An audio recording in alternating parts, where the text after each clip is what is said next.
She's gonna have to admit that the contract is valid.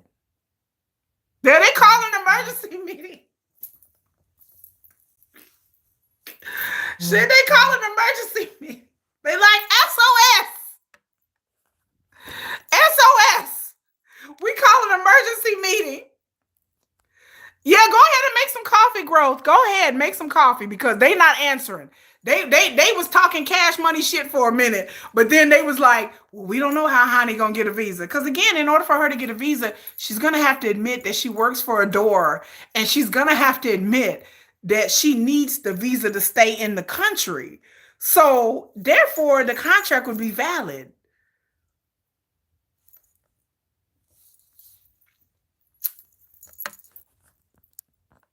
Yeah, they were so smart. Why didn't they think? Again, I'm waiting for the bunnies. Where y'all at? Where y'all? Where, boy, I never, boy. They like, we ain't got really nothing to say. I don't know. Yeah, you know. She has to have a company to sponsor her, and Ador is the company that she's with. So she said, I saw somewhere that the reason for trying to build the family owned company is for this visa issue that she will apply for a different type of visa. I know, but they have to transfer in order for her in order for her to get sponsored by another company, she would have to leave the country and then apply for sponsorship. That's the only way. I just read it not too long ago. She would have to leave the country and then reapply for sponsorship. If she doesn't get Ador to sponsor her, they're not going to transfer her visa over to another company. She would have to leave the country and then apply and then come over here. So I don't know how and then that takes a while. So if she leaves the country, they're not going to be able to tour. They're not going to be able to do much of anything. And then the visa process takes a while. Like it's something that they have to do ahead of time. And then you do know, because I work for a company that does this, that when you work for a company, they have legal people to fast track the visa, but it costs money. You know, it's not cheap. I know in America, I don't know about South Korea, but I'm sure same thing. But you pay to have the visa. You have to have an immigration lawyer to have the E6 visa. You know, yeah, the E6 visa only allows her to work as an idol. Like that's it. The sponsorship is through the company, and the company is certifying that you're working a particular job. We have visas at my company. We have people that work from other countries, and the visa is only employment visa. It's not like a live visa. It's like when a company sponsors you, you're verifying that this person's working for you, and they live, and then they sponsor you. It's a sponsorship. So you know, yeah. The E6 visa means she's admitting that she has an exclusive contract. Because when you file for an E6 visa, they get a copy of the contract.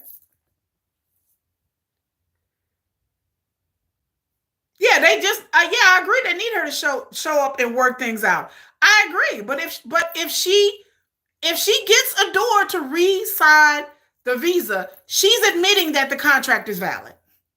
Because if she's saying that she terminated the contract because, again, she was in front of the press conference and guiding everybody, all of them, saying that the contract's not valid. So how is she going to walk in the door and now say the contract is valid? Because when it comes for her to get out of that contract, she's not going to be able to get out of that contract because they be like, well, we re-sponsored you, honey. So how are you going to claim that the contract's not valid? None of this makes any sense to me. And if I didn't know Hanni was here. I didn't know she wasn't Korean. I just assumed that she was. I didn't know. So when I read that, I laughed because I'm like, girl, you stuck. Because the moment you walk in Ador's office and be like, hey, can you re-up my E6? They're gonna be like, okay, well, you admit that the contract is valid. Yes, that will be ordered. Yeah, that's Ador's card to play. Because they was like, how they gonna get out of contract when you're saying that the contract is valid enough for you to get an E6 though? I'm still waiting for the bunnies to tell me how that's gonna happen. How's Hanni gonna get a contract without Ador? The company that she apparently was mistreated and abused and mistreated, and she was treated so bad, but then she gonna show up and be like, hey, can you re-sponsor my visa? Why you treating me so bad? Do y'all not understand that this makes no sense? Like, yeah, she would have to leave the country.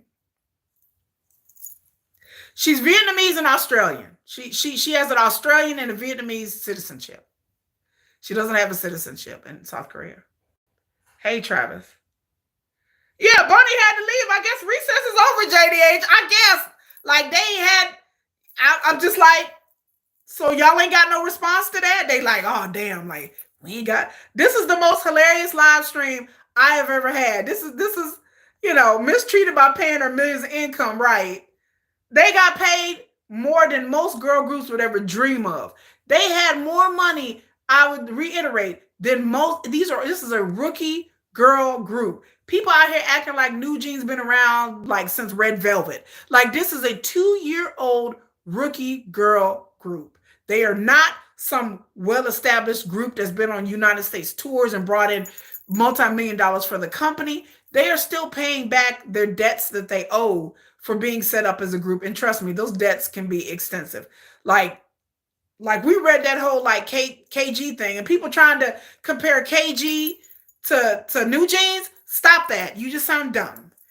KG and Newjeans is two separate things, two separate incidences, two separate countries. KG has legal recourse only because what happened to her happened in the United States. If KG was in South Korea, I would be like, well, KG, good luck to you, mama. Too bad, so sad, good luck. She would not have much of a case in South Korea. She has a really big case in America. But KG is alleging that she was mistreated. She's not saying that she didn't get a back-end deal or somebody deleted a damn video off of YouTube or whatever. Like, what Newjeans is claiming is not anything about changing the industry for the better. It's about making things better for them. Period. If you are going into an industry where you are just worried about yourself and worried about, you shouldn't be in the music industry, because the music industry at the end of the day is a business, and they're there to make money. This is not holding hands. This is not there to make you feel better. This is not there to stroke your ego. Shit. These music industries, they're not even worried about your mental health. If your mental health is that fragile, you should not be in the Korean music industry. There are plenty of trainees and people that have dropped out. There are plenty that have dropped out who couldn't cut it, who couldn't take it. I mean, it's just how it is what it is. K-pop industry is not for everybody. It's not a mandate. It's not like you sign up as a trainee and you're like, oh, I'm gonna get signed to a group. You're not. There's a huge chance that you're not. There's only like, I think, 10% that even make it through. I think that's what they were saying on average. And yes, and the reason why less and less people are signing up for K-pop groups is because there's several reasons. Number one, because the industry has become overly saturated. So number one, the industry wasn't like it was 10 years ago, where you had less competition. Now the competition is so fierce. There's new groups coming out like every week now, y'all. So yes, the people have stopped signing up for trainees because the market is overly saturated. There's a chance a lot of these new groups don't make it. They come out with like 2-3 songs and then you're done. The trainee system and the churn of the trainee system has changed. Because usually it used to be to where if you didn't make it as a trainee for SM, you could go and be a trainee somewhere else. Now the system is to where in the industry where if you don't make it at one company, then you kind of have to like negotiate your way to another company, not unless you're something really, really special. But other than that, it used to be where you could just hop from company to company. They've kind of eliminated that. Now you got to kind of have to have an end. You understand what I'm saying? You got to have like an executive or a choreographer. You really got to like network your way into going to another company, unfortunately. Because before you could just get cut from here and go here and go here and go here and just, I know some trainees that went to 2 and 3 different companies, 3 or 4 different companies before they got signed. But now it's to the point in the system where they've kind of changed that, where if you get cut from one company, it's kind of hard for you to go somewhere else. Like, so that's another reason why a lot of people, like the trainees, have been cut back, is because a lot of them feel like, okay, if I don't make it here, then I'm not going to make it, anywhere. So, it's harder for them to just hop to another company. And then sometimes they have like a waiting period, depending on how old they are. Some companies have a waiting period where if you were cut from one company, they're like, well, how long has it been since you've been at that company? And they have like a waiting period. Sometimes it's like 90 days, sometimes it's 6 months. And so they didn't used to have that. Like you literally can get cut one day and then go audition for another company like the next day or a week later. But now companies are starting, or they're starting to be more discerning about what type of trainees that they have. And so yeah, the trainee system has changed inside and outside of the group. But BTS, BTS had, they BTS kind of hit the sweet spot, but BTS work hard. But like I said, I'm not gonna let nobody sit here and not put respect on BTS's name, because to grow a company, whether you're an individual business person or family business, the K-pop industry, no matter what industry it is, it's nothing to sneeze at. The fact that people act like BTS grew a company like this just happens every day, it don't. It doesn't happen every day. No other company has done this. Most companies have brought in multiple groups, and these groups have helped build the business. But the fact that people just poo-poo and sneeze and just kind of like act like BTS building a whole company was just, they kind of downplay it and act like it's no big deal. Like there's just groups out there that just do this every day. What group has built a company? None. SM Entertainment, JYP, Cube, none of these companies were built on just one group. None of these companies. These companies were built on investors. They had seed money, YGs. Sometimes, I'm just going to be real with y'all, there's rumors of like, organized crime. Like, I'm just going to be honest with you. Y'all know the rumors out there. Y'all know the rumors. Yeah, if you don't know, go look it up. A lot of these companies, to keep it real, they had investors and seed money. Some of these people came from rich families. Some of these people came from the music industry. So they brought in with them industry connections and money. And then, like I said, some of these companies were just, let's just face it, they were flat out founded on organized crime. There's been rumors about different companies throughout. Child, I didn't watch whole documentaries about it and researched it. Some of these companies, yes, were founded on money through organized crime. Like some of these companies, inside and outside the Korean music industry. I mean, let's just keep it real. Like, let's just be honest. I'm not saying no names, but we all know which companies have been rumored that certain people are gangsters and mafia. He mafia. He mafia. Like but it happens in every entertainment industry, especially in America, like back in the day. Like we all know like the mob and the mafia helped form the whole movie industry, Warner Brothers and Paramount and all that back in the day.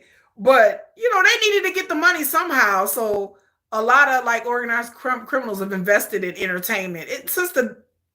Since the entertainment industry was created in America, the foundation has been a lot of it organized crime, and that's the same thing in Korea. But the idea that people act like this just happens every day, like groups are just created. If it was that simple, groups would have been done this. If one group can take a company from 0 to 100 and it's that simple, then then companies, there would be more K-pop companies, they would be springing up every other day. And trust me, it's not for a lack of trying. There are plenty of small companies in Korea. There's more small companies now than there was 10 or 15 years ago when BTS started. But I mean, it's just the nature of the business. But to act like what BTS did was just no big deal, or like, oh, it ain't that big, and people just kind of like brush it on by. I was like, that is a big deal to take a company from nothing and in debt all the way to like it was the big three and not as the big four. I'm so tired of these little girls. I'm so tired of these little people, and I'm like, y'all are not. And then some of these people, like, I can't intellectually talk to them because it's just emotionalism, and it's never emotional for me. I don't get emotionally invested in K-pop groups. To me, I'm fascinated more with the business. Now, if you want to talk about some stuff about Suga now,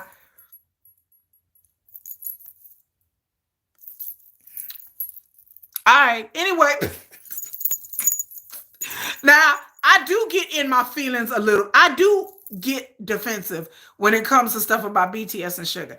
Especially Suga. I do get defensive because That whole thing with the scooter gate and all that pissed me off. Like that annoyed me. But it would annoy me even if it was another group. Even if it was like Stray Kids or some other group that I don't follow, I don't like, I don't, I would be annoyed by that period because it was wrong for the media and netizens to do that to Sugar. It was just wrong. And the fact that it was my bias was even egregious, that's what I said. That's my problem is they're emotional with no facts. I don't hate New Jeans. I don't hate Mini Gen. I didn't even hear about this group. I heard like two or three New Jeans songs, but I don't follow New Jeans. I don't even, I tell y'all before, I don't like girl groups. There's only one girl group that I like really is I like Blackpink and I like XG. There's two girl groups. I like La Seraphim, they cool. Like I'm a song by song basis. I'm a casual K-pop fan. I like songs. If somebody comes out with a good song, I'm like, oh, that's a good song. But I don't really stand or follow groups that well. I do go to K-pop concerts because I enjoy the concert experience. Just like when I was younger, I like to go to concerts. So yes, I do go to a lot of different. I've been to like 9 different K-pop concerts. And some of these groups, I didn't even know who they were when I went to go see them. Like I went to go see Gravity and Zykers, and I didn't even know that. You know, oh yeah, the sugar thing. I wasn't around for the BV thing, but the sugar thing was crazy to me. Like it was just too much. Like I couldn't, like I said, to be new to BTS and to have like I was just starting to get it, just start. I was like, yeah, I'm baby army, yeah, yeah. And then the sugar thing hit. And I was like, what's going on here? What's happening? What are you guys talking about? And so for me, it was a really hard crash course into the reality of army. Like so many armies told me, like, just wait, you'll see, just wait. And I was like, y'all are paranoid. Y'all don't know what to. I had to come back and apologize and eat crow because I was like, I apologize. I apologize because I see the level of paranoia in army, and I understand why. Like some of y'all been around a long time, and y'all like we're not paranoid. We're just very protective. We've been there. We've seen them blow up anything, and I see that anytime anything happens with BTS, they blow it up for clicks and views. The media goes crazy over it because BTS brings international fans, Korean fans, they bring clicks and views and eyeballs. They bring the curious, they bring the haters, they bring the antis. I didn't know it was that bad. I've been a BTS fan. I've been a BTS fan since June of this year. Yeah, I like since June. Tracy. Only girl group for me is XG. XG is my group. I love XG. Yes, I went through this as a little baby army. I was like, yeah, I'm excited, BTS. And then the sugar thing hit, and I was like, what? Like it scarred my fragile little mind. Like my little BTS baby army mind was scarred. Like I did not understand what was happening. Like I had to come on here and start doing videos because I was floored. Like I said, you'll see the videos in my playlist of me ranting because I was like, and then knowing that Sugar's my bias. Sugar is my my bias. And I was like, yay, BTS. And I just found BTS. I'm like, yeah. And then that happened, and I was like, no, what are you people doing? I was like, what are you doing? What? And then I had to like talk, and then I had to come on doing videos because I'm like, y'all explain to me what is happening. I was like, can y'all please explain to me what's going on? And so armies would be like, so I would do live streams, right? And you guys would be like, oh, you have no idea what we've lived through. You have no idea the things that we've seen. I was like, are you serious? Or you took a social media break? Child, you know. Yeah, you gotta have thick skin and be an army. Like I never seen anything like this. Like I said, I thought y'all was crazy. Again, what started me with the Hee-jin thing? That's what started me on. I've talked about it in other videos. I knew who Sugar was. I knew who August D. I listened to his music. I was not a BTS fan. What brought me to BTS was the Hee-jin stuff that started back in March of this year. When they started accusing, like in this video, in the beginning of my video, if you rewind all the back to the beginning, I talk about the BTS and the Sajaegi thing about the chart manipulation is up in the news again. So the chart manipulation thing came out in March or April this year. Then they accused the BTS of being in a cult. Okay, so I subscribe to other to because I was a TXT. I went to a TXT concert and got turned to. I went to a TXT concert in 2022, and it changed my life. Like I never liked K-pop.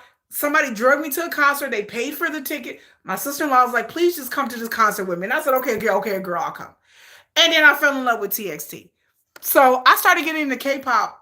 Oh, sorry, y'all. I started getting into K-pop once I went to a TXT concert 2 years ago. So then I started, but I still wasn't into BTS. But I knew of Suga and everything like that. So then the Hee-jin, so the Hee-jin thing popped off. They accused BTS of chart manipulation um, earlier this year, and they accused BTS of being in a cult. So all of this hit the K-pop gossip sites. So I was like, hold on, BTS is what? Hold on, no what now? Now hold on, now what? I was like, you got the 10 Sugars concert? Oh my god, you're a hero. It was back-to-back attacks this year. So what a year for me to become Army. Because I was like, Army, yeah, woo. And then it's just been like boom, boom, boom, boom. I was like, oh my God. This year was crazy. This year was so crazy to me. I'm just a little wee baby Army, just trying to make her way. I'm goo goo gaga. And all of a sudden, I just got thrown in the fire. I was like, what is this craziness? I was like, what is all of this? You're from South Africa? Oh, hello, South Africa. So it's been crazy for me. Because again, I wouldn't be here if it wasn't for Min Hee-jin. I can thank her, Min Hee-jin. Thank you, thank you. I love Min Hee-jin. I wouldn't be here if it wasn't for her. And so I started. So I wanted to research. I was like, you know what? BTS chart manipulation. I looked up that. I was like, okay, BTS, are they really in a cult? I looked up that. I'm like, are they really in a cult? I was asking my sister-in-law. I heard they in a cult. She was like, oh my God. I heard they chart manipulated. She's like, oh my God. Like she was having fits. Cause she's a BTS fan. She used to be Army. She was like, don't listen to none of that. So I was just watching the gossip sites. One gossip site in particular that I hate, that I unsubscribed from most of them because I figured that they were all BTS haters. So then Min Hee-jin stuff popped off, and I was like, what is all this? What is she claiming? What's Ador? What's Big Hit? I was like, Big Hit. I was like, that sounds familiar. And then my sister-in-law was like, yeah, that's where BTS are at. And I'm like, well, what does that mean? And I was like, well, BTS, how does that connect together? I was all confused. So me, when I get confused, I go on a research expedition. So I was like, you know what? I'm going to watch everything that I can. So I watched a Disney Plus documentary about BTS. I went online and watched YouTubers do documentaries about, the individual members in the group. And then somebody in the comment section is like, if you really want to know about BTS, you need to watch the Road to Bangtan. And they're like, it's 21 parts. And I was like, 21 parts? Oh my God. Yeah, TXT, I love them. I fell in love with K-pop. TXT was my gateway drug to K-pop. I never liked K-pop, never paid any attention. If it wasn't for my awesome experience at a TXT concert, I wouldn't. And like I said, on this channel right here, if you look at my K-pop playlist, I have concert videos. I went to AT's concert. I went to go see Epic High. I had to go see Epic High because, Suga and RM talk about Epic High. And I was like, I'm going to go some in there. And then I've been to Gravity. I've been to every concert I went to. Like, I've been to Card. I've been to a lot of concerts. And so ever since then, I've been in love with K-pop. But I was like, you know what? I'm going to watch this Road to Bangtan or whatever that everybody keeps talking about. Because they're like, you don't understand BTS until you watch these documentaries, because the other ones I watched were just kind of like an introduction or overview, and I'm like, okay, this member is this one. Like, I didn't know the members' names. I knew who Jungkook was because he did Standing Next to You, and I love that song, and I went crazy over that song, but I didn't know who it was. So then so I was like, I know Jungkook. Of course I know Suga, because Suga, I'm a rap girl. I'm a rap line girl. I like hip hop music. So I was always attracted to the rap line, and I like Jungkook. And then I went and watched Jungkook's Weverses, and I was like, I'm kind of crushing on Jungkook a little bit. But then I was like, you know what? I'm gonna watch the Rise of Bangtan or whatever. And to this day, it is the best. Yeah, the Rise of Bangtan is the best thing. If you don't know about if you have not seen the Rise of Bangtan, all 37 videos that I sat here and watched over a Sunday. I said, and when I tell you, ladies, that I fell in love with BTS, I fell head over heels in love with this story. I watched the first video and I was like, this is interesting. By the time the fifth video came, ladies, by the time the fifth video came, I was like, I'm Army. I was like, Army. I am not gonna lie, no lies told here. By the time the fifth or sixth video, I was like, I love this group. I knew all the members. I went and watched each one of their stories. I would stop the video and I'd be like, okay, we're gonna start with RM. Then we're gonna do Jin. Then we're gonna watch about 3 or 4 Sugar videos. And then I went through each one of them and I would pause the video and go and watch their like different biographies. By the time I did all that, by the time the sixth video of the rise of Bangtan, I was like, give me my purple. I was like, Sajaegi. I was like, Bori, Bori. Like I didn't listen to no songs of BTS. I was like, this story is amazing. These members are amazing. I was like, what? I saw RM get up there and do videos and talk, and he was like 19 years old, and he has so much agency and intelligence. And I was like, he is so intelligent. Then I saw Sugar and his quietness, and he all like blah blah blah. Then I saw Jungkook, and I didn't know Jungkook was that young when he started. I know he was like 15 years old. He was in high school, graduated, and I sat there through Jungkook's graduation, and I'm like, oh, look at him graduate. I said he reminded me of my son. I was like, oh, he graduated, and I relived every moment. Like I went through it. I was mad when they were slighted on stage.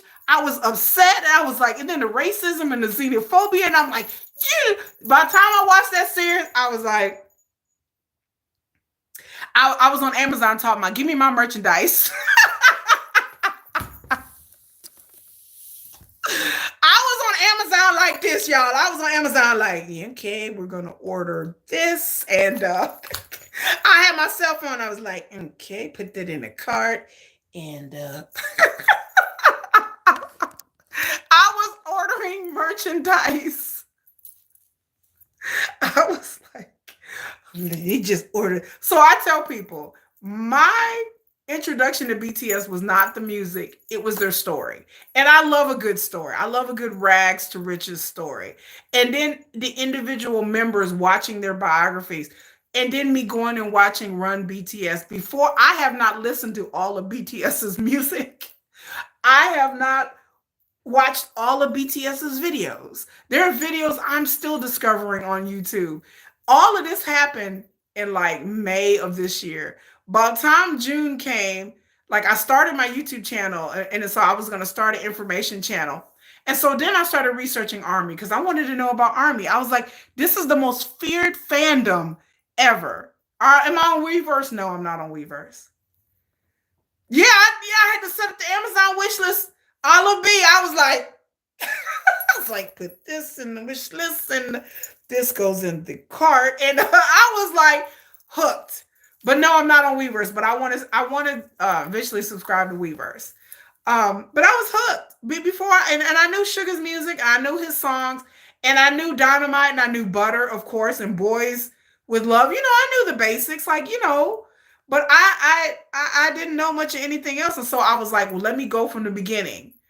And then I listened to No More Dream, and I was like, la la la la la. Like I'd be up to 2 o'clock in the morning just marathoning BTS videos, like in music. And so come January, I'm gonna go through their whole discography. I'm gonna go from the beginning, and I'm gonna listen to every single one of their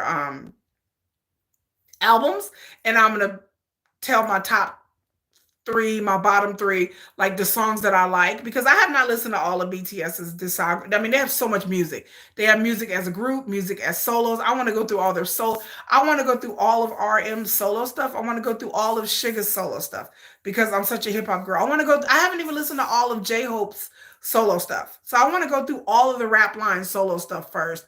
And then like Jimin, I've listened to his whole Face album because there's a song called Alone that I loved. I fell in love with. Do I watch the Army guides? No, I haven't. Taylor Mari has one, and so does Boris City. I have to watch the Army guides. I have not watched those because I need an Army guide because there are terms and things I slowly but surely have to come through. But oh, you can link. Okay, okay, yes, please, Tracy. I appreciate it. But yeah, I need an Army guide because there's so many things that I have to look up all the time. I'd be like, what does that mean? What does that mean? I was like, okay, let me look it up. But it's so much music. It's so much music, and there's so and then like every being a baby army is like every other week I find something else that I'm like, oh my god, that's new, that's new, that's new. Or people tell me about things, and it's like Christmas. It's like discovering something that you never knew. It's like I never knew that, or I'd never heard this song, or I didn't even know they even came out with that. And so every day. So again on Christmas Day, I'm gonna do Baby's First Christmas because it's my first Christmas with BTS, and I'm gonna listen and look up Christmas videos, listen to Christmas songs. I have not listened to anything. I've only listened to like maybe four or five, besides the V's new stuff. Maybe five or six altogether Christmas themed songs. But there's so many Christmas songs that BTS have done. There's so many Christmas remixes of their songs. I have not listened to any of that. So I desperately want to um listen to that as well and go through all of their music. I have look, if y'all subscribe to my channel, y'all know I come with it. And can I do it here or send you an email? You can do it here. You can do it here. I always pull up the chats. I can always go back and pull up chat. Or if you go to my community tab and just click on either one of my videos and then um make a comment in one of my videos on the community tab and then put it there. I think I'll see it quicker in my community tab because it pops up quicker. But yeah, I appreciate it. But I plan to do a whole New Year's Eve like video. Like I've been really thinking about this really hard. I think very deeply about things. But my new video that I'm working on right now and researching is about like how BTS can like help you improve your life and your New Year's resolution. Because I know New Year's is coming up and everybody got people do New Year's resolutions, New Year, New Me, whatever. So I've been really thinking about it hard, like looking through BTS songs and for inspiration. And so I'm gonna do like a whole like 6 or 7 minute video about like using BTS as like a life inspiration and self improvement because I strongly believe in like self empowerment and self improvement. And I think BTS's story and music and what they do is to me, it's it's inspirational, you know? And so I want to help other people to see how they can be motivated, having personal motivation for 2025 by using BTS music. What a perfect way to get motivated by using BTS's songs and lyrics. And so I'm doing a whole video about that. And then I'm also doing a video, I'm doing a K-pop a year in review, just like everybody else does. I got to work on that video. Yeah, yeah. You can put it in the chat. You can put it either in the chat. That's fine. You can go ahead and put it in the chat. You can put the links in it if it lets you do it. I don't know. I've never put links in the chat before. I don't know. I'm not on people's live streams, but yeah, if they'll let you do it, then yes. Like I said, or the other option is to go to my community tab on the channel. That's the other option. But for Christmas, I'm getting my first like I if you tips for baby Arby members social media. We were okay. Yeah, okay. I'll look it up. I'm getting my first uh army bomb, y'all. Like I'm so excited for Christmas. Uh you'll go to the community tab. Thank you, Tracy. I'm getting my first army bomb, y'all. I always do unboxings. I have some BTS merchandise right now that I need to do a video unboxing for that I actually found. I actually found some BTS merchandise because I used to sell K-pop merchandise. I used to have a little Etsy shop, but that's before I was into K-pop, so I didn't know what I was getting. But I have a bunch of like BTS stuff, and I plan to do like um giveaways to the community. There's so many things I want to do for 2025. So y'all, the best is yet to come. Like 2025 is going to be this channel's year. There's so many things I plan to do. There's so many things that I want to share with you guys. Like I said, I'm going to do K-pop giveaways. Did I get my army bomb from Weverse? No. Someone bought it for me as a Christmas gift. And so I'm just waiting to get it. They bought it from Amazon. Hey, Gita, no, I didn't get it from Weverse because I don't have a Weaver. I need to sign up for a Weverse account. I plan to do that in 2025. But see, yeah, somebody else bought it for me, so I'm excited. And they told me the other day, and because they didn't know what it was, they were like, "What is this glowy thing?" I actually had someone tell me, "What is this light up stick glowy thing that you wanted that cost me $60?" And I was like, oh my God. I was like, wait a minute. I was like, did you give me an army bomb? And he was like, yeah, I bought you this glow up thing that's like round. And he was like, I don't even know what it is. It looks like a magic wand. And I was like, oh, it may not be official. Oh, okay. I don't know. I'll see. I'll get it after Christmas and I will see. Is that how much they cost now? Yeah, he spent like 60 or 65 on it. Yeah. He was like, he's like, that thing was like $65. He thought it was a magic wand. He was like, I don't know, there's some kind of round magic wand. And I was dying laughing. Oh, okay. If it's not from Weavers, I didn't know that. But yeah, he got it on Amazon. And it's taken forever for him to get. Like it's not something that came Amazon Prime. It's taken like a week or two for him to get. So he was telling me this because he's like, your Christmas present's gonna be late. And I was like, what do you mean? He's like, your Christmas present's gonna be late. And I was like, what? And he was like, I'm telling you this because I don't want you to think that, you're not getting anything because it's gonna be late. And I was like, what did you get me? And he was like, he didn't want to try to tell me, but that's the reason why he even told me what it was, because he says, I ordered it, but it's taken like 2 weeks to get here. And yeah. So there you go. Army bomb. Yep. So I got my reveal Christmas. So hopefully it is an official one. I hopefully it is. Either way, I'm gonna unbox it. But like I said, I do have merchandise that I need to unbox and do videos for. If you look on my K-pop playlist, I have all my unboxings because again, I went crazy on Amazon over the past couple of months and I haven't gone too crazy. But I have bought stuff like every couple of weeks. Like I'm trying not to like go broke over BTS merchandise. And then my sister-in-law went to Korea and she bought me BT21 merchandise from Korea. Cause I didn't know. I'm gonna tell y'all something. Y'all don't laugh. Don't laugh at me, okay? I didn't know BT21 was BTS for the longest time. Y'all don't laugh. Don't laugh at me. Don't do me. Don't judge me right now, okay? Don't judge me. That I did not know that BT21 was BTS. Y'all stop, okay? I know y'all like, what? You did what? So I knew what BT21 was, and I thought they was just cute, like cute little things from Asia. I didn't know. Oh, the one from Amazon looks similar to the official one, but it doesn't shine purple. It's clear slash white. I don't know which one he got me. We'll see. Like I said, if push come to shove, I will get on Weverse and buy the original one. But thank you, Leticia Jones. Thank you.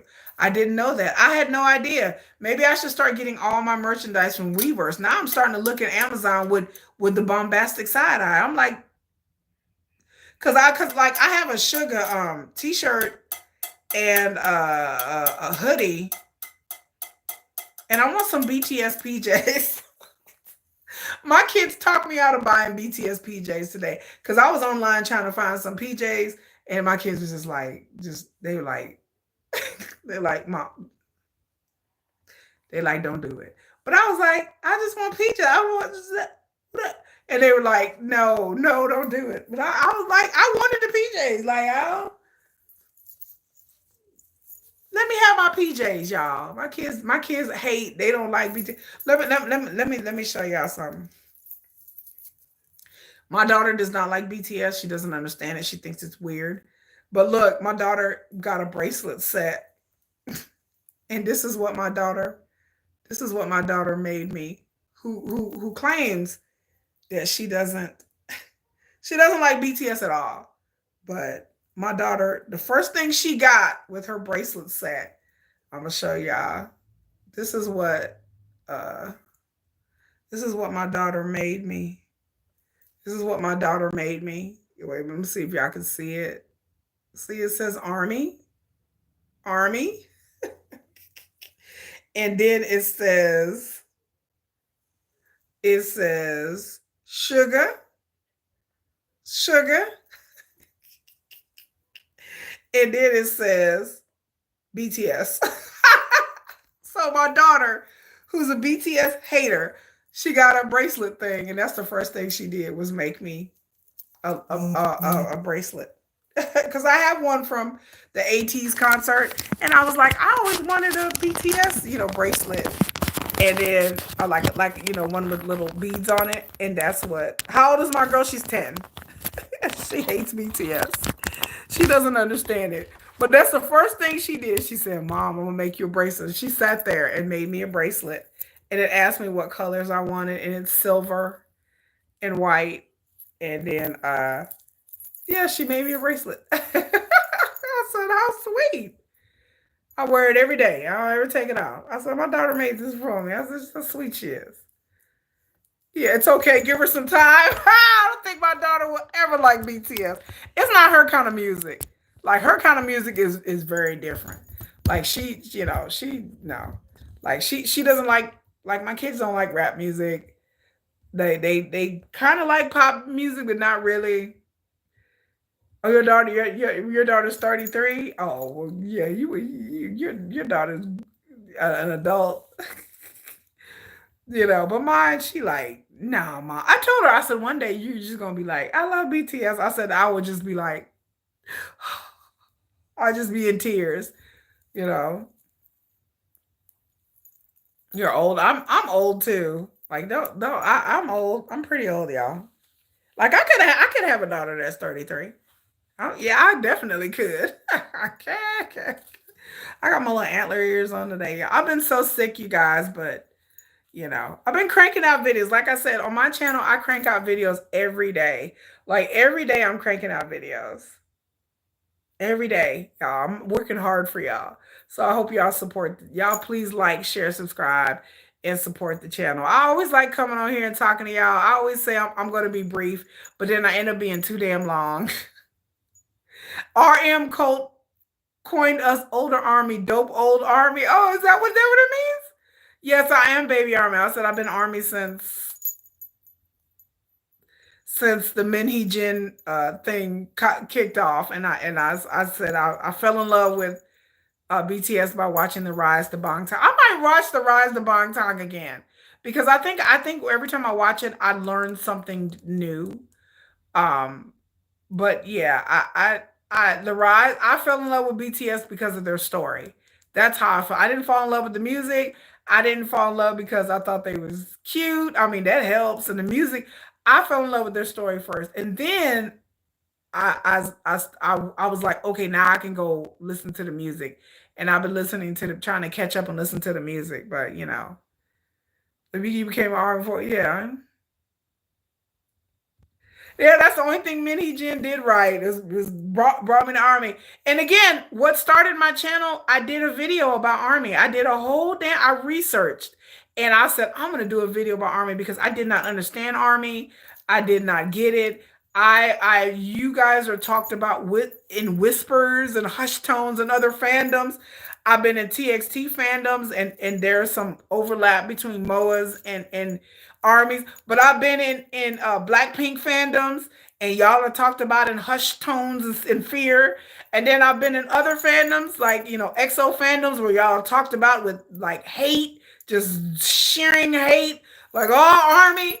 All I heard is army is scary. They're like, oh, they crazy, oh, they obsessed, oh, they crazy. Then I heard armies don't even like K-pop. They just like BTS. And I said, well, I want to know for myself. I said, well, you know what? Again, I'm a research kind of person. I'm not going to take somebody's word for it. I was like, let me go research Army myself. So I found Boris City. I found Army channels and I started watching them. And then so I went back and looked at the history of Army and I said, you know what? I'm going to make a video. And I didn't think anybody was going to watch this video. I made a video. I put it out there for a couple of days. It had like 20 views, and then some aunties came and made things in my comments, and then some armies blasted back. So I have this video on my playlist about the history of army. It's about BTS Army, and I didn't think anybody was gonna watch it. Then I just left my channel alone and just was where I was busy working. And then 5 days later, I look and I'm like, okay, this my channel was very, very new too. I only had like 3 or 4 videos up. And then I noticed like it had 1,000 views. And I was like, whatever. And I was like, oh my God. Then I looked in the comments and I see like there's a bunch of comments from armies going, oh my God, we love this video. Da, da, da. Then I realized that people were sharing my video. Like armies were sharing my videos with other armies. And they were like, watch this video because there's plenty of videos about BTS, but there's not many videos on YouTube about Army. Because I was like, well, there's plenty of videos about BTS. I didn't want to do a video about BTS. There's introductions to BTS. There's individual members' biographies. There's biographies. There's so many biographies about the members and breaking down their parts of their careers and BTS's career. I said, no, I want to do a video about Army. I said, that's what I want to do. I want to talk about this fandom that everybody is scared of. And I researched it and I was like, they're not scary. They're not scared at all. So I did my video and didn't think it was going anywhere. And my video blew up. My video blew up. Like people were sharing it. And here I was, this little bitty channel that just got started. And then also in this video now has like 7,200 views because it like blew up quickly. People were sharing this video and they were like, we appreciate this video. And I was like, oh, and I was like, I put a lot of love and a lot of research into it, because and then I might go back and redo a video since I know more about the BTS fandom. So I might go and do another video, but I was so shocked that so many people were so like happy and receptive to my video. I was like, yeah, Army, they was in those haters were in there. They were in there. Yeah, yeah, I'm a research type of person. I like to research. And those haters were, boy, they were in the comments and Army was like, yeah, they came for him. I said, oh, well, I was reading the comments like, oh geez, oh geez. Because the haters, they came and they were like, Army, they crazy and they too much and they're obsessive and they're paranoid. And then armies are like, no, we not. We have a reason to be paranoid. And I was like, why do they have a reason to be paranoid? And so I started researching more about like the history of BTS on the internet, what happened with the aunties. And I didn't even know what an auntie was. People were like, oh my God, these aunties. I was like, what's an auntie? I was like, somebody's aunt? I was like, they're like no auntie fans. I said, oh, BTS. I said, wait a minute, BTS has haters? I was like, wait a minute. By the time July came, I was like, BTS has haters. I was like, who the hell is hating on BTS? They up here singing about dynamite and butter and they're looking cute. Like, who would hate on a group that has so much upbeat, positive songs? And they talking about I love myself and I love myself. And I was like, who would hate on BTS? I was like, man, these people are crazy. That was around July, 4th of July. I was like, man, these people. By the time the end of August came, I was like, man, by the time Sugargate hit, I was in the bed. My sister-in-law picked up the phone and called me and she's like, girl, get up. And I was like, what is it? She's like, have you seen the news about Sugar? I said, what? She's like, girl, they are going in on Sugar. I didn't even know what happened. She's like, look at this article. And then I see Sugar and the Sugargate in the video. And I was like, oh no. I was like, surely this will blow over. Baby. I read the story. Me and my sister-in-law got a good chuckle over. I said, little meow meow was on a scooter and he didn't fell over because he's probably drinking a little bit too much. And we had a laugh about it a day or two. I didn't know that 3 days later that I was getting alerts on my phone when they're like, people are trying to get Sugar to quit the group. And I was like, wait a minute. And I went online and I read it. I was in shock. I was like, they were talking about a fake Sugar challenge. Like it was all over the news. It was on Korean broadcasting. People in Korea was asking me about it. I was asking them about it. I was like, surely no one hated on BTS. I was convinced in July. By the time August, I'm like, so this is what everybody's talking about? And everybody just dogpiled on Sugar. Everybody was just like, it was all over the news. It was, then the fake videos came out. Then the real video came out. And then people were like, oh. And then the real video came out and these same people didn't apologize. So I was on the internet fighting with people. And I'm like, apologize, apologize. Like I was in there going hard on content creators' videos because I'm like, apologize. Because the content creators, the people who were looking for clicks and views and answers were all on YouTube talking about this is horrible, this is bad, he's gonna get kicked out the group. I saw this video and he was going like 40, 50 miles per hour. Turned out the video was fake. It wasn't even him. Then the real video came out and these same people didn't apologize. And I was like, why don't y'all apologize? These people didn't apologize. They just pretended they didn't say anything and went about their life. I was so angry. I was like, and so I was in a perpetual state of anger. Like, even still, I'm a little miffed about it. But all the way up until October, like even after Halloween, where they were sending like funeral wreaths, like at the end of October, they were sending funeral. I get exasperated talking about it because I'm like, Sugar didn't deserve all of that. Like, it was unnecessary. And yes, then I found out I was watching other real content creators, like Asian Entertainment, were talking about like, that Hee-jin was probably behind all of this. It was awful. Yes, Tracy said it was awful. Armors got together. Yes, they did. I was so just struck about how armies got together and they had like the Purple Ribbon Project and they were doing videos and they were sending food trucks and they were outside of Hybe, trying to block the wreaths and trying not to get it on TV, and they were showing support and they were showing love. And I was like, look at everybody. People were putting like, signs on bridges and in skies. I said Army just was like, they were mobilized, baby. They were mobilized. And then I did my videos and I had other armies come to my channel. And then armies started to subscribe to my channel and they were like, here we come. I was like, Army, then armies, they showed me much love on my channel. I wouldn't have a channel if it wasn't for the K-pop fans and the armies, because they really like showed up on my channel. You guys always show up on my live streams. Y'all always are here to support. And so, yeah, the content creators made all kinds of videos and got all kind of clicks and views. And then they did not take back what they said. And that just made me so angry that they didn't take back. They didn't come back and say, that's the wrong video. We got wrong information. We made a mistake. And sometimes you have to retract things. And these content creators, they just went with this narrative and just went with it. He's gonna get kicked out the group. I heard Sugar gonna go to jail. He gonna go to prison. It was all kind of thing where Sugar's an alcoholic. He's on drugs. Like, I heard all kinds of things. I heard so many people talk about he's going to go to jail. He's an alcoholic. He's not a good person. He's going to go to jail. I heard these over and over and over again on people's channels. And these Korean gossip channels, I just start unsubscribing from these channels. There's one channel in particular to start with a K that I try not to bring up this channel's name, but I subscribed to this channel ever since I became a TXT fan. There are a bunch of channels I subscribed to that I just unsubscribed because they were so, it was so hateful and it was just wrong information. They were spreading lies. I was in the comments going, that's not true. That's a lie. That's not true.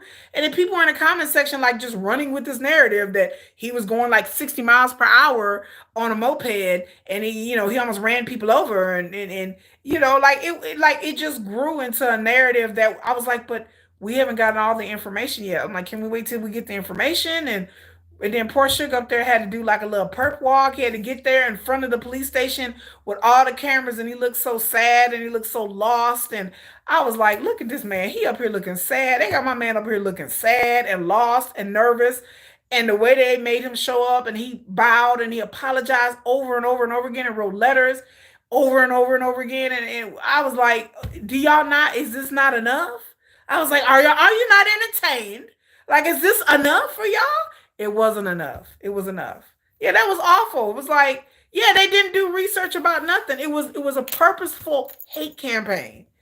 And everybody just said what they had to say and put false stories out there, and they didn't retract, come back and saying, okay, we got this wrong. We heard this wrong. And that's what made me unsubscribe from a lot of these channels. And I just went through and unsubscribe.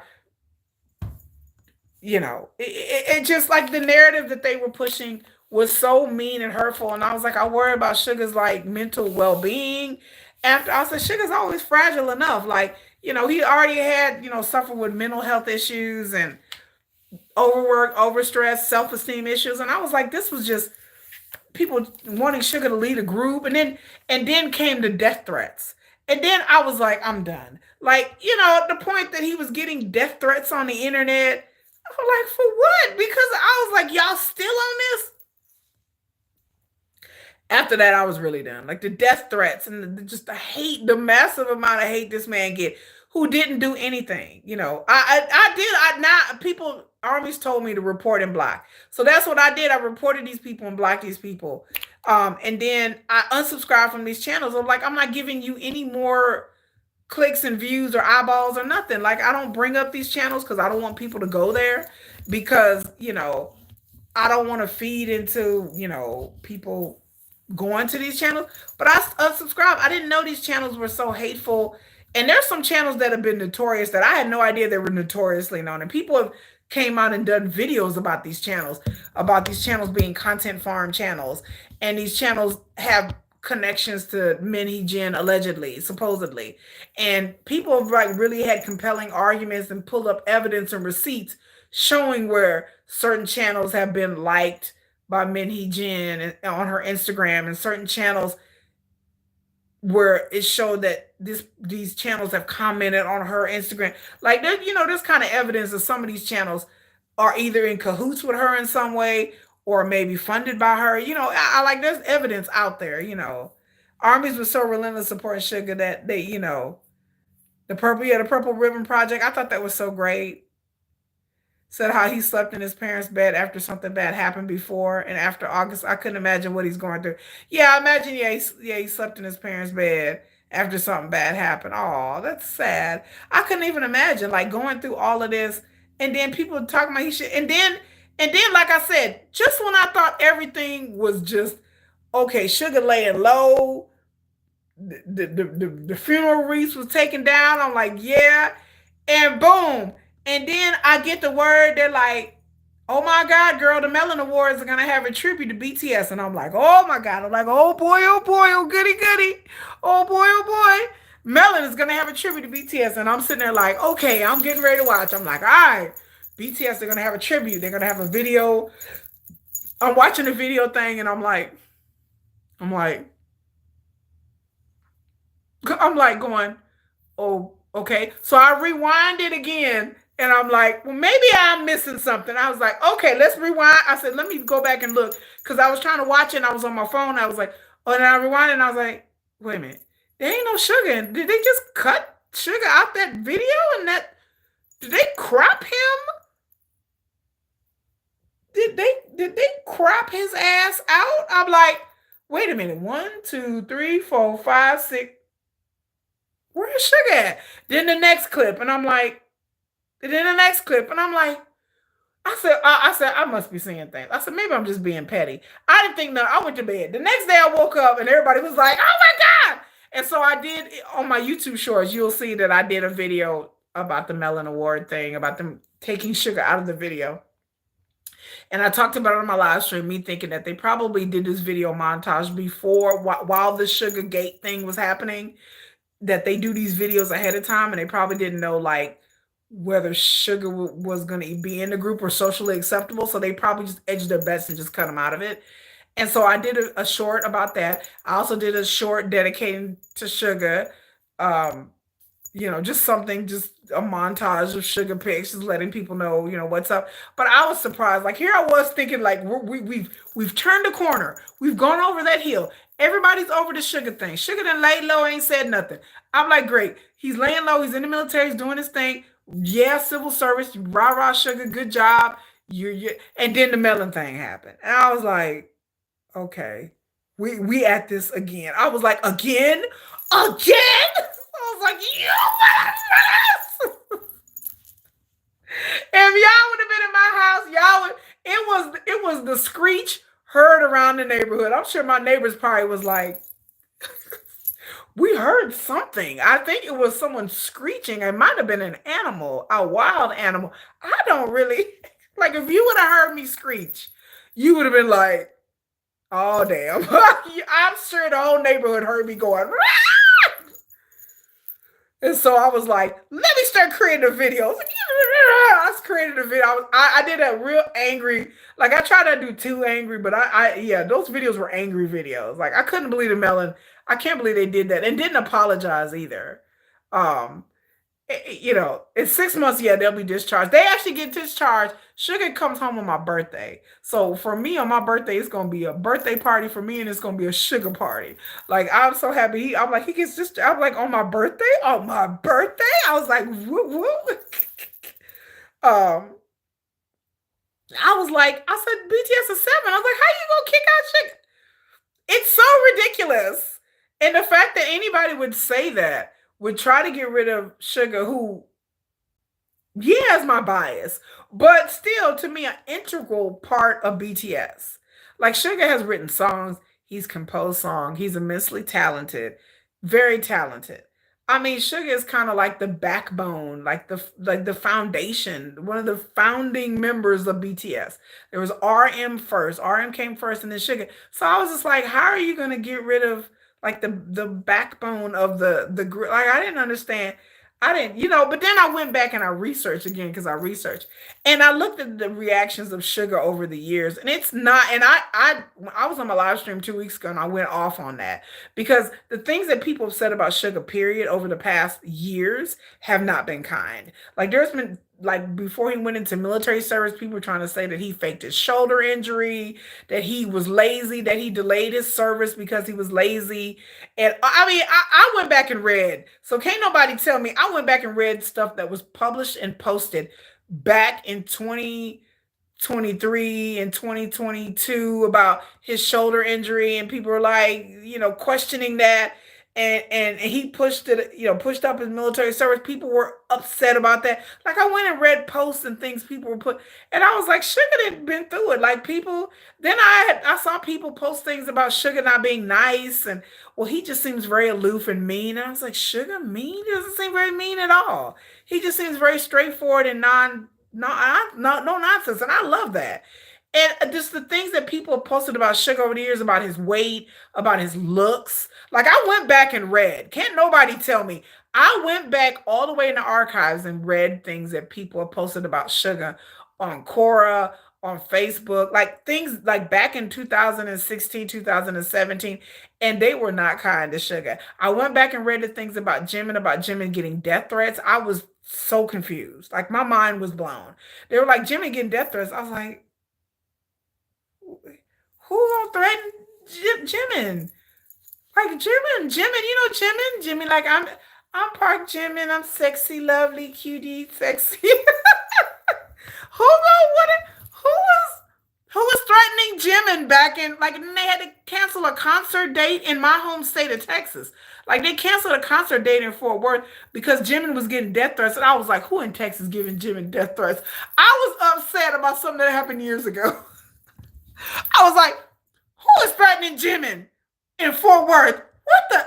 I was so amazed that somebody was threatening Jimin back in the day, that they canceled a concert in my state because of it. Like, I was just crazy. And then they cropped out Sugar. Like, the things that people, like the Jimin, yeah, Jin had to wear the same outfit. Like, yeah, yeah, but the people were saying that? That Jimin is a girl? Child, I'm done. I'm just so done. And Jen had to wear the same outfit for a concert, and that was on their love. I've never heard of these things. Like I'll be learning new things all day. Like I said, I didn't know about the Jimin death threats. That he was getting death threats for a while there. I'm like,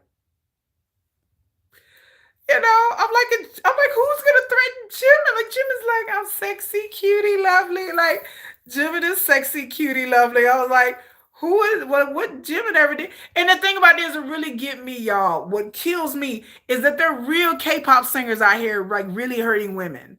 Like the Moontail thing. I don't even, because the Moontail thing happened after Sugar, right? It happened in September.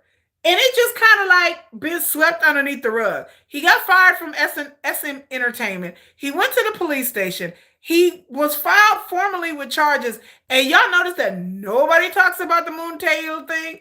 And then people are like, well, nobody really cares because he's part of NCT 127. But I'm like, NCT 127 is a big group in Korea.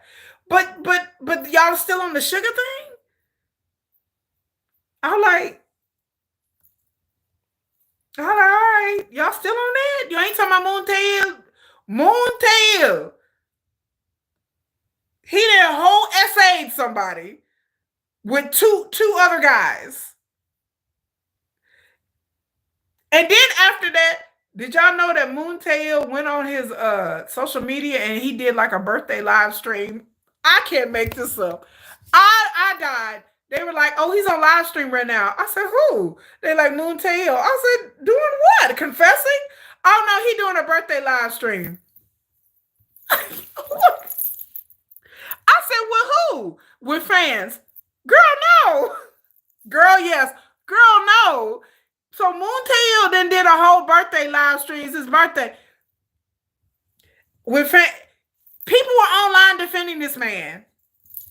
They even said that the people that sent the funeral wreaths were NCT fans, y'all. Did y'all hear about that? I was like, yeah, totally swept under the rug. The media didn't. The media was like, well, we just gotta wait for the evidence to come out before we do anything. I'm like, what? I said, SM must be really powerful. Have y'all heard anything about the Moontail thing? I haven't heard in months. I haven't heard anything since late September, early October. I haven't heard anything since. I haven't heard nothing in about 2 months about Moontail and his case. I'm like, where the Korean media at? Which y'all, oh, he ain't got to show up before the reporters? Oh, no? Oh, do we know what happened with the case? People are like, oh, well, they're protecting the victim's anonymity. I like, I get that.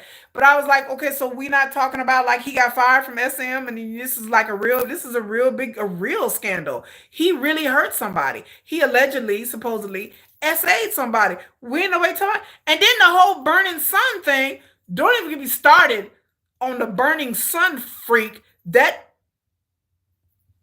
person has gone over to other countries and opened up another Burning Sun club. And did I was like, my mind was blown. I thought I had went to the afterlife and died. And then I thought I was hearing things and I was like, the angels was calling me because I realized that this person, I won't say their name, and I love Big Bang. Don't get me wrong, I love Big Bang, but I won't say this person's name. The Burning Sun debacle, which I could do like 6 videos on Burning Sun, which I won't because it's so hard for me to edit videos and know what to say and put things in certain words and YouTube won't censor it. But I even did a video about the nth rooms. Now I did do a video about that, and I haven't done one on Burning Sun. I might do one on Burning Sun and give my take about Burning Sun but that person opened up a club on August the 24th. This person opened up a club called Burning Sun in another country. I think it was like in Thailand. So he's out opening. He didn't got out of prison, got on a press conference and told everybody that he need to be forgiven. And this man still got fans online defending him. The whole Burning Sun thing got fans online defending this man. And him opening up another club and him with videos of dragging, like physically dragging women and snatching them up and dragging this woman off. Okay. But nobody is like, but then Sugar dumps over on a scooter and everyone's like, he's the worst thing on the planet. Child, if y'all don't stop playing with me. I was like, y'all do understand y'all got whole essayers out there and people who do all kinds of horrible things to women. And in the K-pop industry right now, there's these kind of people. Like, and then, rumors about certain K-pop singers and idols have been going around for years, but nobody really exposes them. But God knows if BTSV would even sniff somebody wrong, y'all best believe it would be out there. It'd be like, oh my God, BTSV, oh my God, he touched somebody's booty, I mean, it would be like, it'd be an accident. Poor Kim Tae-young would just be walking somewhere and trip, and then his hand will go out, and he'll touch a cheek. He'll accidentally touch a butt cheek, and people be like, oh my God, here's the video. He touched her butt. He felt on her ass. Get him, Kim Tae-young, Look at he nasty. Like, I swear to God, like, it would just be the most innocent thing, and people would.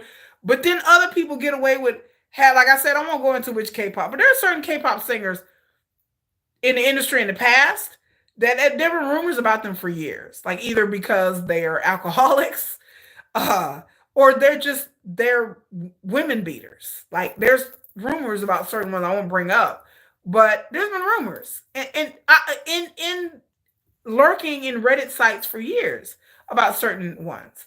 And nobody says anything. Everybody's just like, well, we can't really prove it. But then BTS, any little thing that not even proved gets blown up. Like it could not even just be a rumor, and people go crazy over it. You know. Yeah, and then all of B say, yeah, they have fans fighting for them every line, yeah, every day online.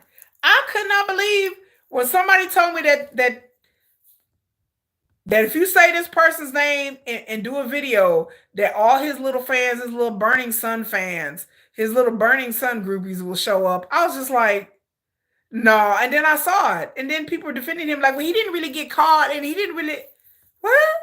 Well, I'm like, didn't he go to prison? Yeah, but I'm like, oh God, okay.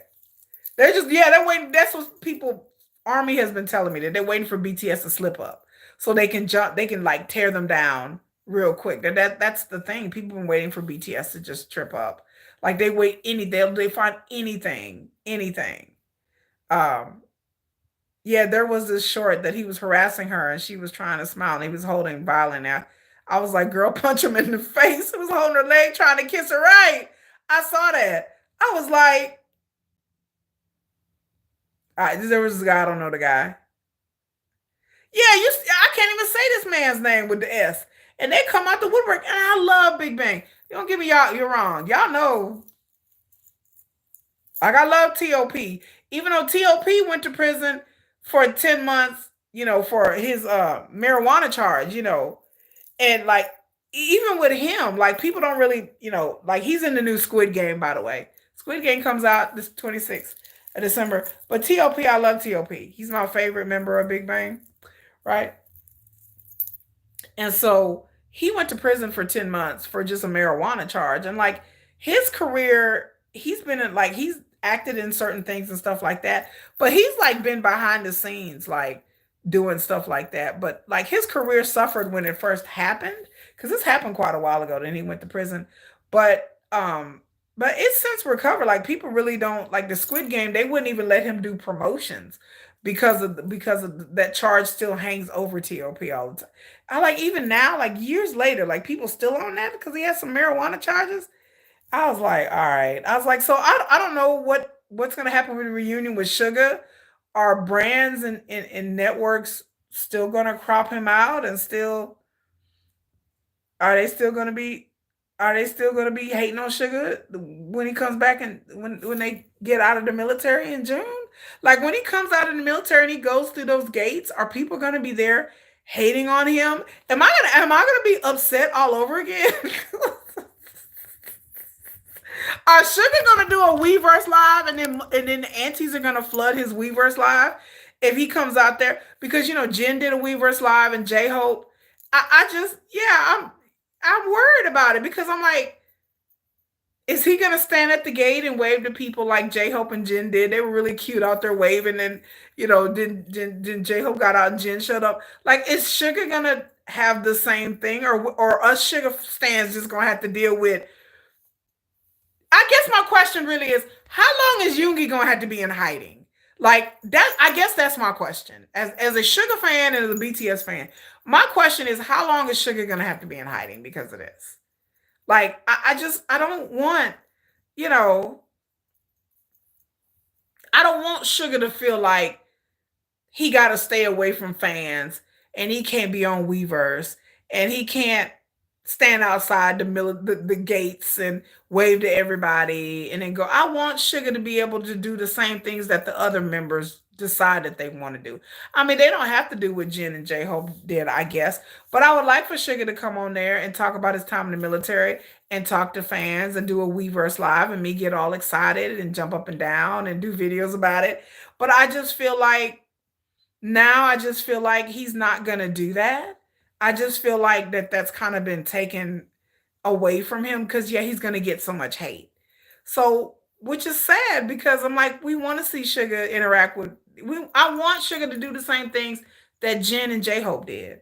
I don't want him to feel like he has to hide during press conference. Like, is Sugar gonna have to hide during press conferences? Like, how long is this gonna go on? Oh, honestly, Olive B, don't tell me that. Olive B said sadly. Honestly, because he's a BTS member, I don't know how long it'll take. Oh, that makes me sad. I don't want it to be like this forever. Like, I don't want, like, how long, enough is enough. I want Sugar to be over. I love the Sugar Weverse. I went back and watched every Weverse that Sugar ever did, and I haven't seen all of them, but I went back and watched them. And he's funny on the Weverse. He's really, calm and deadpan, and then like I said, and then I told everything. I was like, what is gonna happen with Sugar's show? Oh my God, y'all! I gotta shake the camera. Like, I was so heartbroken when somebody said in the comment section, Sugar was so proud of his show. And I sat here and watched these episodes and watch him interview like all of the BTS members and other people in K-pop and K-drama. And Sugar was so hopeful. I remember the video I watched where he was saying that he hoped to take his show, like when he get out of the military, he wanted to take his show to the West and like have Western stars on his show. And the show is about them bringing Sugar a bottle of alcohol and they'll sit around and talk and drink and eat. I love Sugar Show. I go back and watch it now. I watch it like at least once a week. I watch certain episodes. Um, but what does that mean for his show though, y'all? Because that means like he's not going to be able to do his his his show anymore. Like, that kind of bummed me out. Like, I mean, because Sugar was so excited and it was so nice to see Sugar relaxed and him talking to people. And then every episode, like, you can see the growth of the show, how his interviewing skills.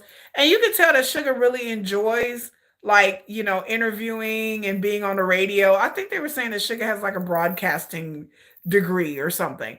And so you can tell that he really liked interviewing people and interacting with them. You get to see another side of him that's more relaxed and more informal.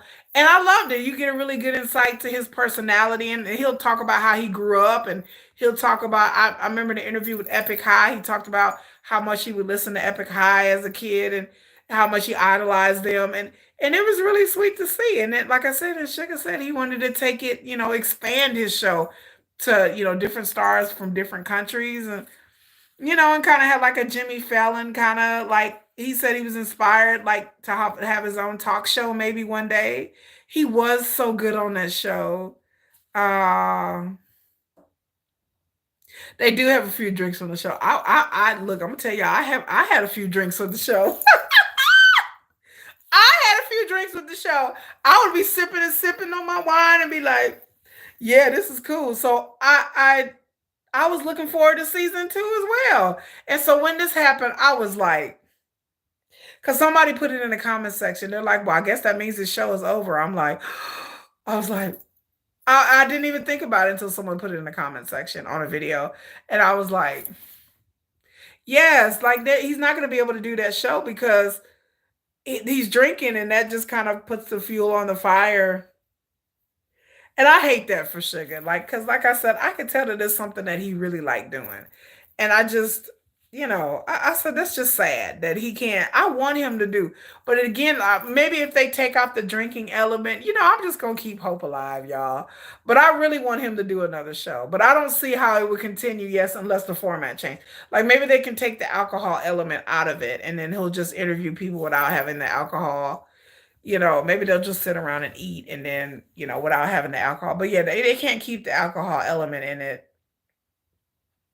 I can't see him doing the show ever again because people are just going to keep bringing it up.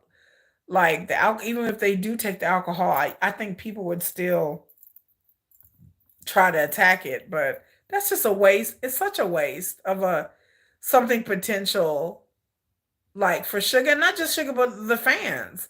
Like I said, I know a lot of the fans really enjoyed his show. Um, Especially us Sugar stands, we really enjoyed. I enjoy anything where Sugar gets to show off his personality, and it's just sad. Hello, James.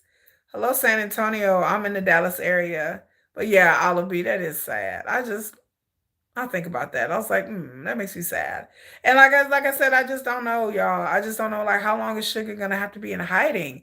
Like I'm so excited about, that he gets out of the military on my birthday, but then I'm just like gonna go be like, wait a minute, is he just gonna get out of the military and hop in the car and then just drive off? Like he's just gonna have a driver pick him up and then maybe Jen and J Hope will be there, and maybe some of the other, and then is that all that's gonna happen? Because I'd be really disappointed if he didn't go and do an interview with the other members. And granted, it's their choice. I'm not forcing anything. It's their choice.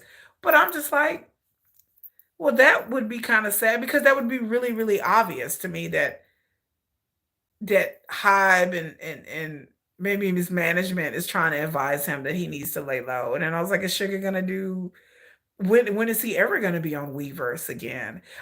There's rumors going around right now that Sugar's working on new music. So that is promising. But I just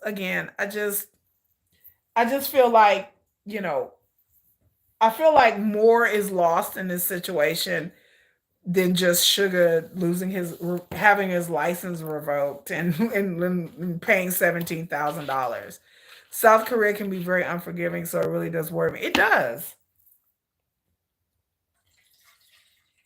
And like I said in my other videos, I'm like, you know what, Sugar, you can just come to America. I was like, or the UK, or France, or the Philippines, or South Africa. I'm like, Sugar can go anywhere he wants to in the world, and he will be loved and accepted. I'm like, he can go anywhere. If he feels like he wants to get away from South Korea and the craziness of it all, and feel like he would have more freedom somewhere else. I was like, Sugar, you can always come to Texas. I may know a place or two. I may know a few cities that he could possibly live and hide out. I'm not saying any names or any cities, but I'm just saying I may know a city or two where he could build a nice, beautiful house here, and he'd be part of the community, and nobody would even they wouldn't even know who he really was. Unforgiving is not the word I'd use. I would call it unrelentless hate. Like it's beyond unforgiving. It's just unrelentless hatred, and jealousy. I was like, he got some places to go. Y'all know some places that Sugar might want to go. There's some land just over yonder. I'm just saying, it's nice prime land. Enough land to build a house on. There may be a nice studio in the back. I'm just saying. I'm just saying. Y'all let me shoot my shot, okay? I'm shooting my shot right now. Look, if you want to come to Texas, I got a perfect place where Sugar can build him a nice house and be left the hell alone he could be a rock and live in a cave and do it big. Just do it. Live his life in anonymity. Like I said, the best case scenario is Sugar can't come out with new music and show all the haters. The worst case scenario, and everything will slowly get back to normal despite the hate, and so that's what I hope. The best case scenario that Sugar comes back, releases music, unleashes on the haters, do another cipher, go in and go hard. Don't hide. Just come out and be like, I'm me. I made a mistake. I'm not gonna talk about this shit no more, and just let it be. Like that's how I would hope. The worst case scenario is that Sugar will go through the reunion. We will barely hear from him. And when we do hear from him, he will always be in the presence of other members. He will not be by himself on a live stream by himself.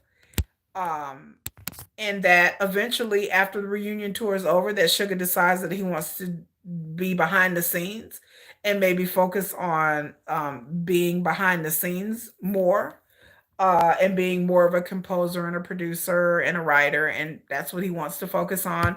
And he kind of like gets tired of being in the spotlight and doesn't really, after the reunion tour, maybe he wants to take a break, and the other ones wants to take, and while the other ones focus on solo careers after the BTS reunion, maybe he wants to focus on being behind the scenes. That is the worst case scenario I have for Sugar, because again, I don't want Sugar to go quietly into the night. I don't want him. I mean, if that's what he wants to do, but I don't want him to feel like society is pushing him to where he got to be a producer and being behind the scenes, and he's just tired of dealing with the stress, and he's trying to save his mental health and himself. And granted, I support it. If Sugar wants to go live in a cave somewhere in the mountains of South Korea, and he wants to have his own studio and produce and write music and just release things from his cave, I am there with you, baby. Look, I'll be like, y'all leave that caveman alone and let him be. I will support it. He if he likes it, I love it. I'll support it either way. But I don't want him to feel like he's being pushed into that. You know what I'm saying? If that he makes that choice, he makes that choice. But I don't want him to feel like I have to do this because my social life and my livelihood and my reputation has been ruined so bad that now I feel like it's a time for me to just be behind the scenes because everybody hates me. Justice for Sugar for sure. I don't want him to feel like he's forced to be a hermit if he doesn't want to. Because rest assured, like with Sugar Lane Long being quiet, part of that I feel like that is Sugar's personality in the military. But the other part of me, a sneaking suspicion feeling is, this is my opinion, it's not fact. I just feel like Sugar wants to say things to the fans. I feel like deep down inside, he maybe wants to say things and work with people and collaborate. I mean, we don't know what he's doing behind the scenes, but I think Sugar has leave time and would like to say hi to fans and would like to. I think Sugar wants to communicate with his fans, and perhaps the company is telling him it's not a good time to give it more time. That's my suggestion. Or the other thing is that Sugar feels like he needs to lay low, and that part of him wants to communicate with fans, but he just feels like, I don't feel like going through the headache and the heartache, and I'm just gonna let it go. So either way, you know. You do, but KJ says that she do believe that members will retire in other countries. I do. I could really see RM going someplace else. I really could see RM retiring, coming to America and being a producer. Or KJ says both. Well, maybe both. Maybe he feels like I want to communicate, but I'm scared. I don't want to face the heat, and Sugar said things about the internet that he doesn't really read the internet and stuff like that, like other members do. Like he's not really on social media. But I think now that this has happened, I think maybe he's probably a lot more aware. And I'm sure people have told him, like, what they're saying about you, because, when you're dealing with family and friends, people going to tell you, they're talking about you, da, da, da, da, there's a lot of hatred, and it maybe it piqued his interest, like, really, and maybe he has read some things and realized, like, oh my God, like they're really coming for me.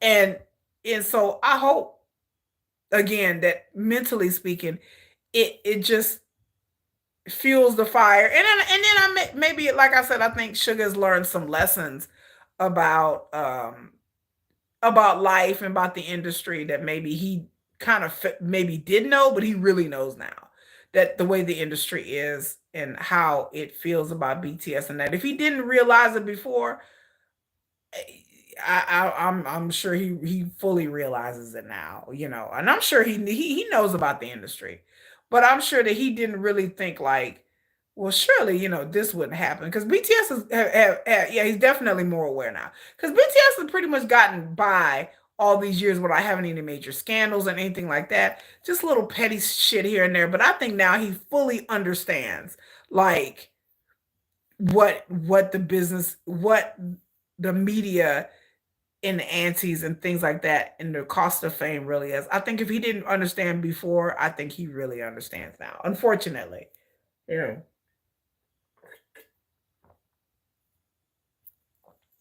And maybe with all this happening, maybe this will push him further into wanting to be on his own and wanting to do his own thing and just get out of the limelight of the business. Because Sugar could do it.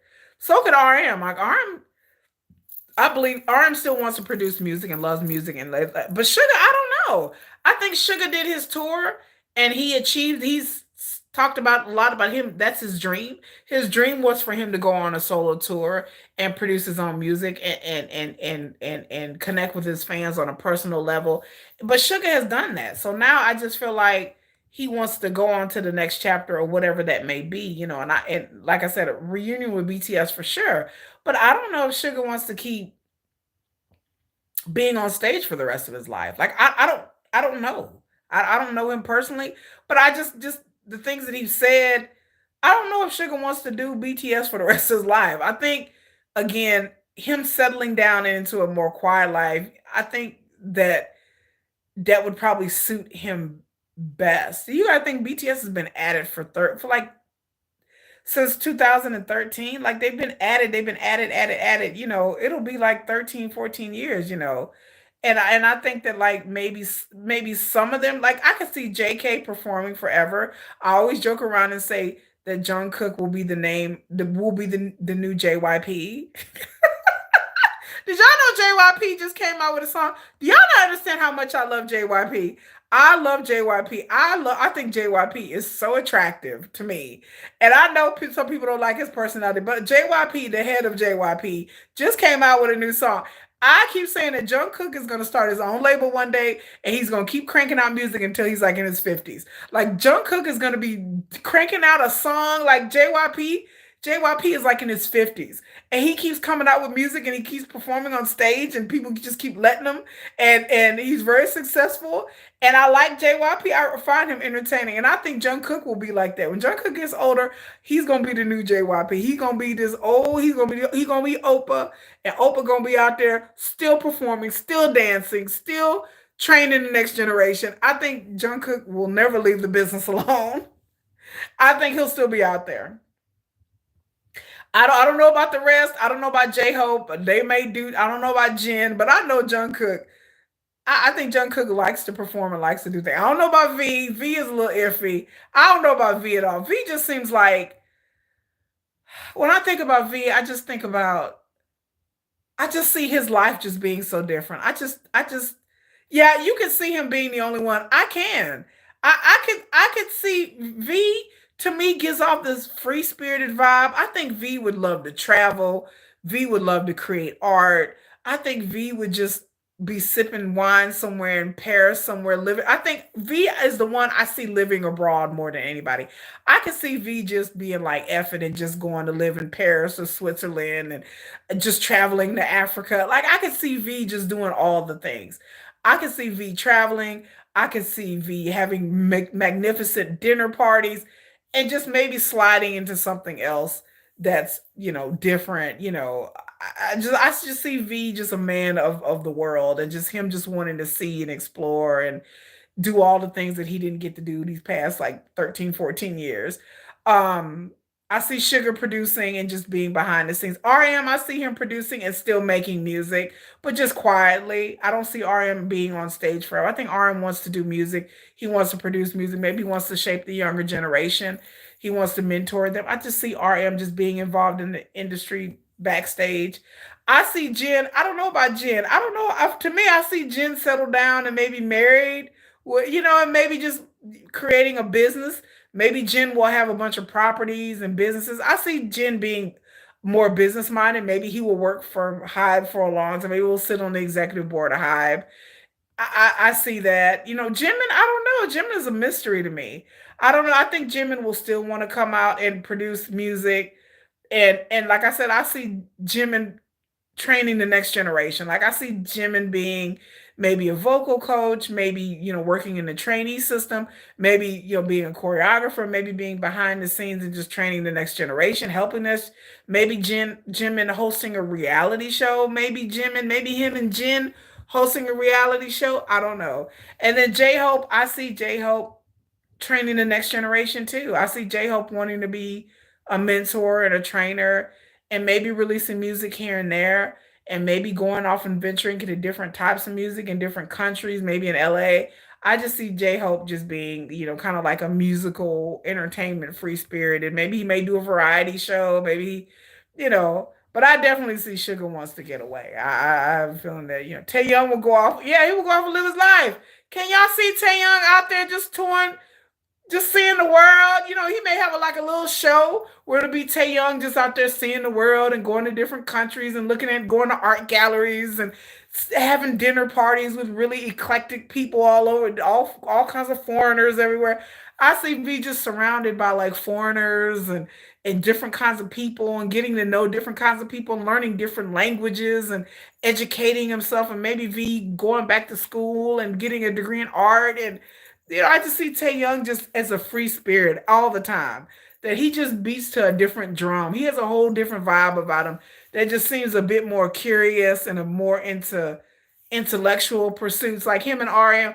But I think I see Taeyong being more into artistic pursuits, like him just wanting to see things and experience life and do things. I just see that for Taeyong, just out here, just meeting all kinds of people and all kinds of different cultures, and I mean, we may see V somewhere in Siberia. Then he may go to Russia. Then he may go to Africa. Then he may go to Brazil, and it just you'd be like, "Where's V at now?" Oh, he living in Switzerland. Oh, he living in Brazil. Oh, he living in Argentina. Oh, he living in Canada. Like V just may just be a nomad. Just being just having expensive dinner parties and hanging out with really interesting people. you know You think Asa and Baby Monster is very pretty because of rap part and drip. I like that song by Baby Monster. Jim and the trainer choreographer. Yeah, Jen is CEO and married. J Hope producing and dancing. RM producing and dancing. Yeah, this is just like, but they can't do this forever. They're getting older. And they're still young. Like I tell people all the time, they're still young men. Like even though people try to act like, BTS is old and they over the hill, but they're still young guys. They're still I don't know if all of them would ever be married or have kids. I mean, I'd welcome it, whatever they would want to be happy, but I don't know. Um, so we'll see. Like we'll see what the future. The best is yet to come, y'all. Like I said, the best is always yet to come. But anyway, Aeon is very beautiful. Her high note is and drip is so good. It's very good. I like Baby Monster. I like YG. I tell everybody I like YG artists. YG is a kind of like hip hop sound that I really like. Like that's why I like Blackpink because I like the YG sound. Some people don't like the YG sound. Some people don't like Teddy from YG as a producer, and I do. I really do. So I appreciate Baby Monster.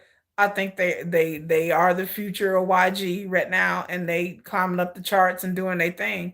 I think their song is like number 2 or number 3. And Blackpink, yeah, Blackpink. I'm still waiting for that Blackpink reunion. I'm still like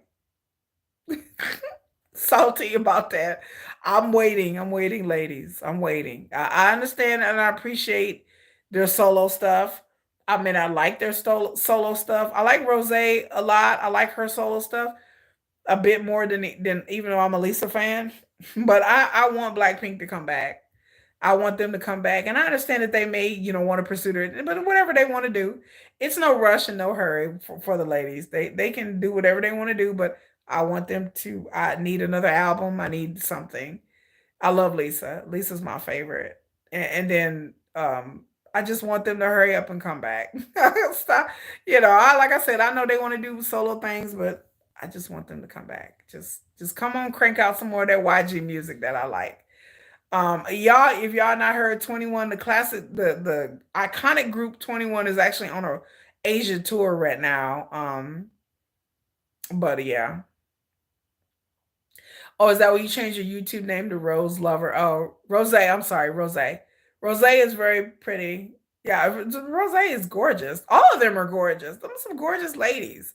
Like people, like all them people were giving uh Jenny hell over the fact that her and V were dating for a little bit, and they may have gone back and forth. I have my own theories about V and Jenny. I think that they may have gone back and forth throughout the years. They may have wandered back in each other's, path a little bit, and they make a very pretty couple. But people were giving Jenny heck, and I was like, Jenny's gorgeous. Why wouldn't V want to be with Jenny? like, both of them are two very gorgeous, pretty people. V is gorgeous and pretty, and Jenny is gorgeous and pretty. And then when the video I did see of them together, they looked very happy together. So I don't know what happened between them, but just like any other couple, it's not really none of my business. But who knows? Jenny wanted to pursue a career and V. It's hard being in a relationship, but it's hard being in a relationship as a K-pop person. I've said that before. And so people were so mad at Jenny for dating V, and I was like, they look like when I saw them together, they were cute together. And I was like, I hope it lasts. And I was sad when I found out that they announced that they weren't together anymore. And I was like, oh, because they did when they were together at that club and they were dancing on each other, they did look like, I mean, it was a cute, sexy couple. I was like, oh, they cute. And I want BTS to be with cute, sexy people so they can have beautiful babies that will possibly be the next generation in the industry as well. So I want BTS to be happy with whoever, whether they be male or female. I don't care whether they decide to have kids or not have kids. I just want BTS to be grown and be happy and on to the new year. I want us to get over this New Jeans, Hybe, Adore, Sugargate. I want us to be over this for 2025, y'all. I really do.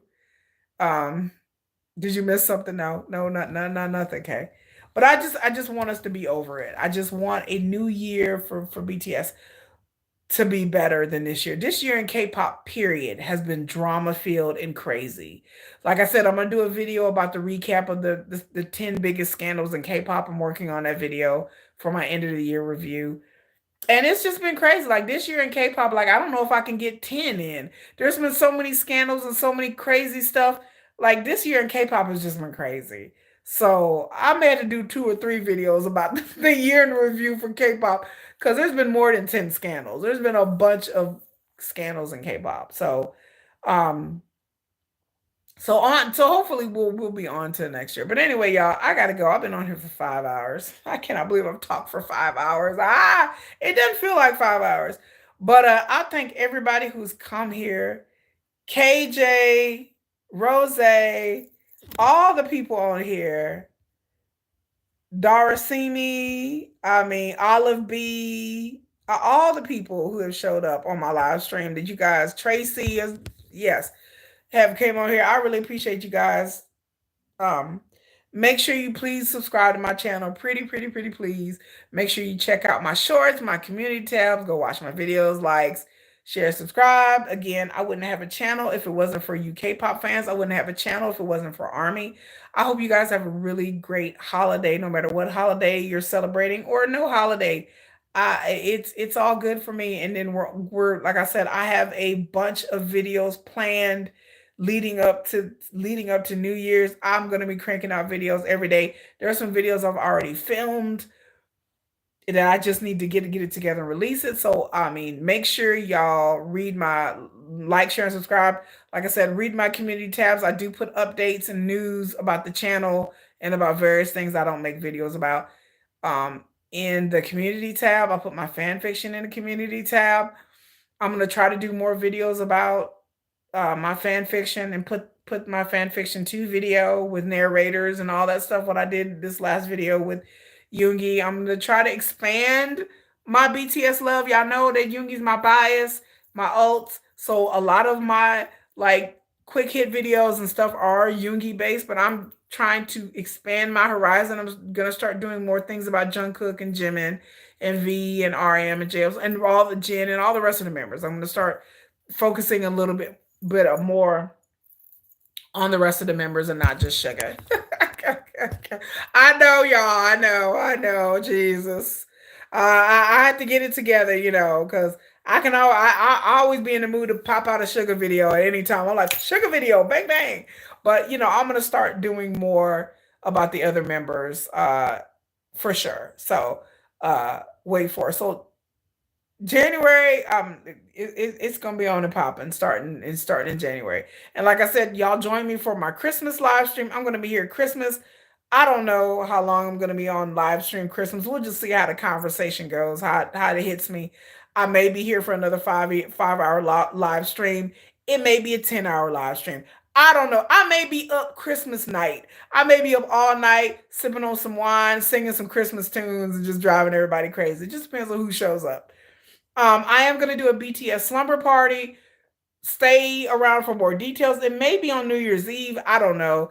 But I am gonna do a BTS slumber party. I'm gonna come on this live stream and we're gonna eat popcorn. We're gonna watch BTS talk about BTS and a little bit about K-pop. I'm gonna do my facial routine, show y'all how I use many myriads of Korean skin cream products. I love my skin Korean products. I do have a video where I tried the product that was endorsed by Jin. So make sure y'all check that out. But I'm gonna invite y'all to the BTS slumber party. Everybody's invited. I don't care BTS fans or not. Y'all come on too. All the blinks, the stays, the mowers. Come on. Yeah, I'm willing to get. Come on. But I appreciate everybody being there. I appreciate the lurkers who watched the videos. I appreciate the bunnies that showed up that still didn't have any answer about Hanni and her visa. I still ain't got an answer for them. They just kind of slowly but surely, I don't know, they just somehow disappeared and didn't comment after we were talking about Hanni and her visa. I'm just amazed at how they disappeared and into the ether. Somehow they just didn't comment anymore. It's amazing. But that was hilariously funny. But this live stream's been live, been lit. And until next time, y'all have a good day. And I'm gonna try to get better. Again, I have trichinosis. I had some bad ham at a Christmas party. So I'm going through it. I have to take my antibiotics. My stomach is over rumbling. But I appreciate you guys. As always. I love you guys. You guys are the best. Always. It's always been a pleasure. But anyway, y'all keep me good company. But y'all have a good day. Bye. Da da da da da da da da da.